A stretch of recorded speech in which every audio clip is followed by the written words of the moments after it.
ভাই ভাবতাছেন আসলে জিনিসটা কি? জিনিসটা কিছুই না ভাই, মুরগির চামড়া। ভয় পাওয়ার কিছু নাই। সবার বউ ফ্রাই করে মুরগির মাংস, আর আমার বউ ফ্রাই করে মুরগির চামড়া।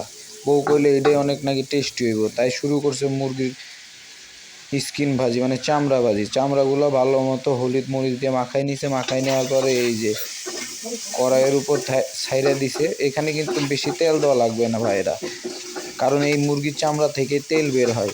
আর আমার বউ যেরকম ভাবে বাঁচতেছে মনে হইতেছে দেখে অনেক মজা হইব, কারণ বউ আগেই কইছে এইটাই নাকি অনেক টেস্টি হইব, এমন টেস্টি হইব যে তুমি খাইয়া পাগল হয়ে যাইবা। কড়াইয়ের উপর অনেক তেল দেখে ভাববেন না যে এটা আসলে সয়াবিন তেল বা পাম অয়েল, না। এই তেলগুলো বের হয়েছে মুরগির চামড়া থেকে, চপ চপ করতেছে। এখন মুরগির চামড়াগুলো কি সুন্দর ফ্রাই হয়ে গেছে। এখন কিছুক্ষণ ফ্রাই হওয়ার পরে নামাই ফেলতে হবে, কারণ খেয়াল রাখতে হবে মুরগির চামড়াগুলো যেন ভালো মতো ফ্রাই হয়, পুড়ে না যায়।